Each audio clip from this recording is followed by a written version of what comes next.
आज है 17 जनवरी 2024 दिन बुधवार। Welcome back to Clean News UP. चलिए देखते हैं उत्तर प्रदेश की 25 फटाफट बड़ी खबरों को।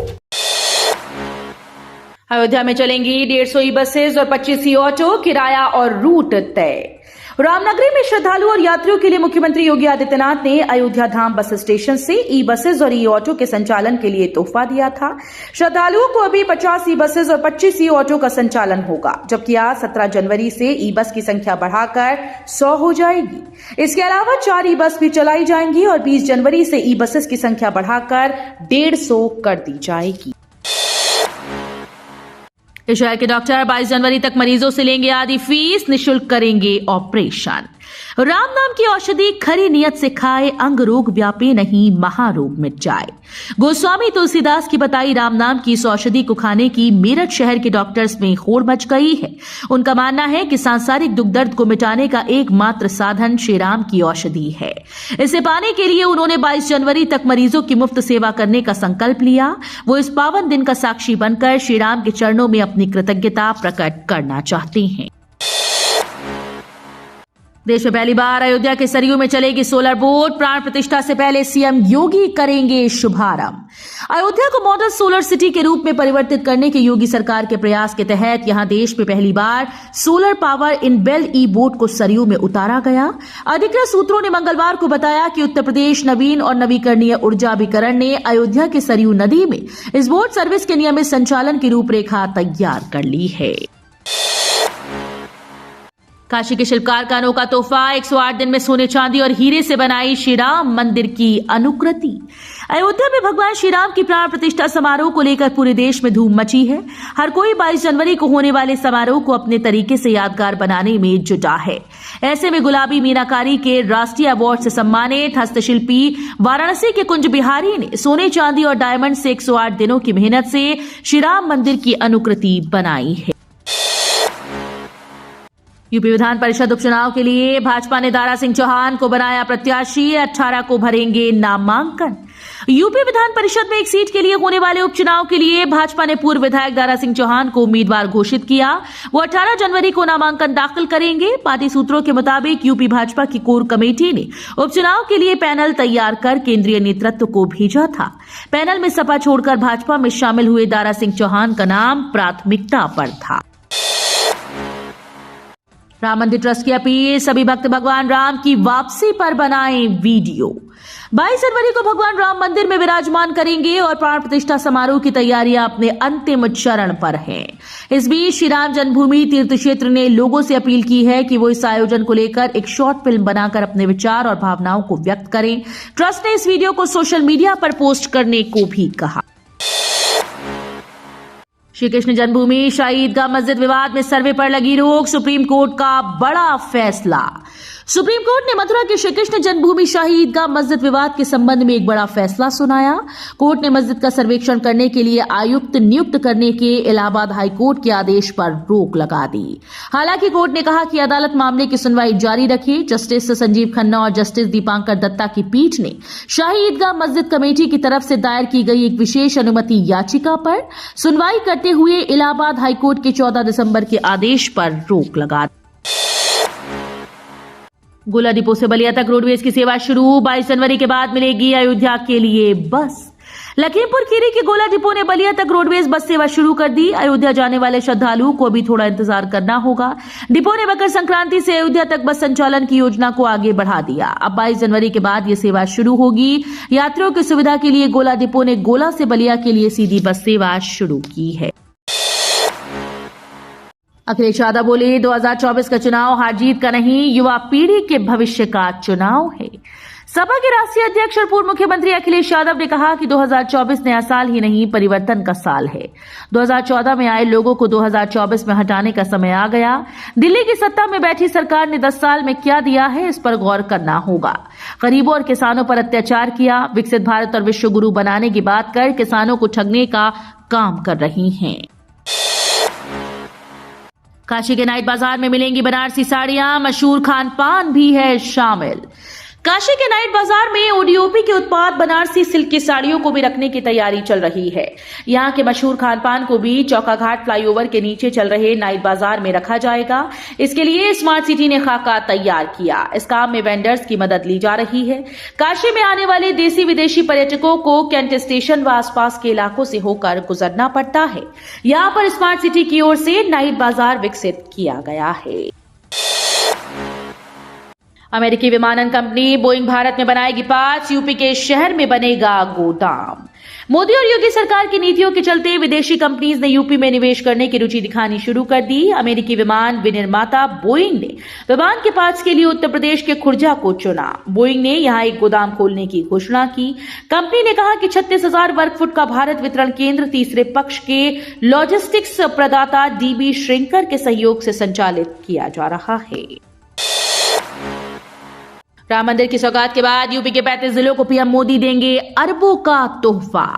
पीएम नरेंद्र मोदी अयोध्या में राम मंदिर का उद्घाटन करने के 3 दिन बाद 25 जनवरी को अलीगढ़ से यूपी को अरबों की सौगात देंगे। पीएम मोदी की प्रस्तावित रैली की तैयारी में पुलिस प्रशासनिक महकमा जुट गया। ताला नगरी में जनसभा स्थल, हेलीपैड स्थल के लिए डीएम, एसएसपी सहित तमाम आला अधिकारियों के साथ ही पार्टी पदाधिकारियों ने निरीक्षण किया। इस स्थल को जनसभा के लिए फाइनल किए जाने पर सहमति बनी है। पूर्वांचल में अगले 4 दिन परेशानी करेगी ठंड। इस जिले के स्कूल्स में 18 तक बढ़ी छुट्टी। उत्तर प्रदेश में भीषण ठंड को देखते हुए गोरखपुर जिले में 12वीं तक के विद्यालय 18 जनवरी तक के लिए बंद कर दिए गए। यह आदेश डीएम कृष्णा करुणेश ने जारी किया। जिन विद्यालयों में प्रायोगिक परीक्षाएं चल रही हैं, वहीं पर छात्रा को कमरे के अंदर बैठाया जाएगा। दरअसल पूर्वी यूपी में शीतलहर का प्रकोप जारी है। पारा लगातार सामान्य से नीचे बना हुआ है। रूस के साइबेरिया की तरफ से आ रही सर्द हवाओं की वजह से दिन और रात का तापमान सामान्य से नीचे पहुंच गया। बीएसपी की एकला चलो राह से यूपी में कठिन हुई इंडिया गठबंधन की डगर। बसपा के एकला चलो की राह से इंडिया गठबंधन की डगर कठिन होती दिखाई पड़ रही है। उसके अकेले उतरने से वोटों का बंटवारा होने से रोक पाना आसान नहीं होगा और भाजपा फायदा उठाने का प्रयास करेगी। पिछले लोकसभा चुनाव में सपा और बसपा के एक साथ होने से भाजपा गठबंधन को कुछ सीटों पर नुकसान उठाना पड़ा था। मायावती दलितों के साथ मुस्लिमों को हमेशा लुभाती रही है। अयोध्या हाईवे पर 23 जनवरी तक भारी वाहनों पर रोक, रूट डायवर्जन का प्लान तय। अयोध्या में NH 27 हाईवे पर भारी वाहनों का आवागमन 23 तक प्रतिबंधित रहेगा। ये व्यवस्था डायवर्जन स्थान चलने पर प्रतिबंधित रहेगा। यातायात संचालन के लिए जिले से अयोध्या होकर आने वाले सभी प्रकार के भारी वाहनों का डायवर्जन किया गया है। एडीजी जोन लखनऊ पीयूष मोडिया की ओर से जारी डायवर्जन आदेश के मुताबिक जिला गोरखपुर से वाहनों का डायवर्जन गोरखपुर, कौड़ीराम, बड़हलगंज, दोहरीघाट, जियनपुर, आजमगढ़ से पूर्वांचल एक्सप्रेस वे डायवर्जन रहेगा। अयोध्या नहीं जा पा रहे तो कोई बात नहीं, लखनऊ में भी बनेगा राम मंदिर, मॉडल तैयार। राम मंदिर को देखने अयोध्या नहीं जा पा रहे हैं तो कोई बात नहीं, लखनऊ में ही आप राम मंदिर का दीदार कर सकेंगे, वो भी बहुत ही जल्दी। हूबहू लोहे के स्क्रैप से मंदिर का मॉडल बनकर तैयार हो गया है। इसे ताज होटल के पीछे एलडीए के यूपी दर्शन पार्क में बनाया गया है। सीएम के लोकार्पण करने के बाद ये पब्लिक के लिए खोल दिया जाएगा। राम मंदिर में क्यों हो रही प्रायश्चित पूजा, रामलला से मांगी जा रही माफी। अयोध्या श्री राम जन्मभूमि पर बने भव्य राम मंदिर में रामलला की प्राण प्रतिष्ठा 22 जनवरी को होने वाली है। इसके लिए मंगलवार को प्रायश्चित पूजा से अनुष्ठानों की शुरुआत हो गई। राम मंदिर पहुंचे पुरोहितों ने वैदिक मंत्रोच्चार के साथ अनुष्ठानों की शुरुआत की। सबसे पहले प्रायश्चित और कर्मकुटी पूजा की जा रही है। इस पूजा के माध्यम से रामलला से माफी मांगी जा रही है। माना जाता है कि रामलला की प्रतिमा बनाने में छेनी और हथौड़े के इस्तेमाल के चलते उन्हें चोट पहुंची होगी। इसकी माफी प्रायश्चित और कर्मकुटी पूजा के जरिए मांगी जा रही है। प्रणाम सलाम के साथ ही वड़क्कम भी सीखेंगे यूपी के बच्चे। उत्तर प्रदेश के सरकारी स्कूल के बच्चे प्रणाम और सलाम के साथ ही वड़क्कम बोलना भी सीखेंगे।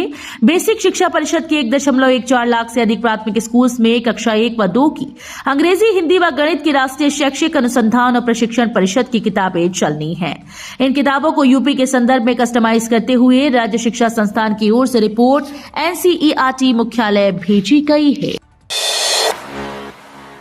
ज्ञानवापी पर हिंदू पक्ष को SC से बड़ी राहत, साफ किया जाएगा शिवलिंग वाला वजूखाना। वाराणसी के ज्ञानवापी मामले में सुप्रीम कोर्ट ने हिंदू पक्ष को बड़ी राहत दी। अदालत ने मस्जिद के वजूखाने को साफ करने की इजाजत दे दी। हालांकि कोर्ट ने कहा कि यह काम जिलाधिकारी की निगरानी में किया जाएगा और सील की गई जगह पर कोई छेड़छाड़ नहीं होनी चाहिए। हिंदू पक्ष की एक महिला ने सुप्रीम कोर्ट में याचिका फाइल कर कहा था कि वजूखाने में बड़ी संख्या में मछलियों के बनने की वजह से टैंक गंदा हो गया है। ऐसे में इसकी सफाई की जरूरत है।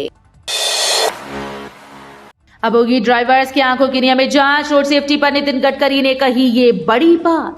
केंद्रीय सड़क परिवहन और राजमार्ग सचिव अनुराग जैन ने मंगलवार को एक कार्यक्रम के दौरान ड्राइवर्स को व्यवहार में बदलाव लाने की बात कही। उन्होंने कहा कि रोड सेफ्टी उपायों में सुधार हो रहा है और ओवर स्पीडिंग को कम किया गया है क्योंकि वाहनों की लगातार निगरानी की जा रही है। इस कार्यक्रम में मंत्री नितिन गडकरी भी मौजूद रहे, जिन्होंने ड्राइवर्स के नियमित आंख जांच पर जोर दिया। रक्षा मंत्री बोले, भारत अब गरीबों और बेरोजगारों का देश नहीं बल्कि शक्तिशाली देश है। रक्षा मंत्री राजनाथ सिंह ने कहा कि नरेंद्र मोदी की सरकार में दुनिया भर में भारत की छवि बदली। पहले भारत को गरीब और बेरोजगारों का देश माना जाता था, पर अब भारत की पहचान एक शक्तिशाली और मजबूत देश की है।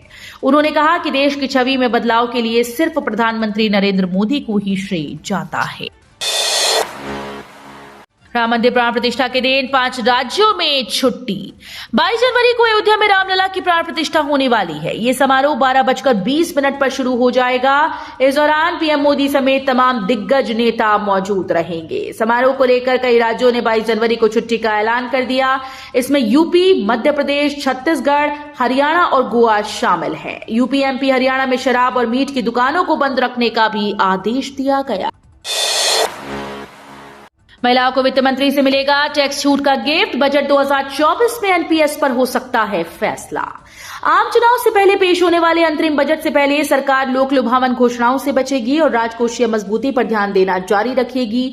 अर्थशास्त्रियों ने ये राय जताई है। हालांकि अर्थशास्त्रियों का कहना है कि पुरानी पेंशन योजना को लागू करने की मांग के बीच एनपीएस को आकर्षक बनाने के साथ महिलाओं के लिए अलग से कुछ कर छूट मिलने की उम्मीद है। जमीन कब्जाने वाले भूमाफियाओं की अब खैर नहीं। सीएम योगी ने अफसरों को कार्रवाई करने के दिए निर्देश। मुख्यमंत्री योगी आदित्यनाथ ने अधिकारियों को सख्त निर्देश दिए कि किसी की जमीन पर अवैध कब्जा करने वाले भूमाफिया और कमजोरों को उजाड़ने वाले दबंग किसी भी दशा में बख्शे नहीं जाएंगे। उनके खिलाफ कठोरतम कानूनी कार्रवाई सुनिश्चित की जाए। सरकार का संकल्प है कि किसी के साथ भी अन्याय नहीं होने दिया जाएगा। राम मंदिर उल्लास के बीच लोकसभा चुनाव की सरगर्मी तेज। यूपी आ रही चुनाव आयोग की टीम। आगामी लोकसभा चुनाव की तैयारियों को लेकर केंद्रीय चुनाव आयोग की सरगर्मियां और बढ़ गईं। प्रदेश के मुख्य निर्वाचन अधिकारी कार्यालय के सूत्रों से मिली जानकारी के मुताबिक इस महीने के अंत में आयोग अपने 3 दिवसीय दौरे पर लखनऊ आएगा। इस बार मुख्य निर्वाचन आयुक्त राजीव कुमार के अलावा निर्वाचन आयुक्त अनूप चंद्र पांडे, अरुण गोयल उत्तर प्रदेश में अब तक हुई लोकसभा चुनाव तैयारियों की गहन समीक्षा करेंगे। तो ये थी आज की 25 फटाफट बड़ी खबरें। अगर आपको न्यूज पसंद आई हो तो वीडियो को लाइक और शेयर जरूर करें। धन्यवाद।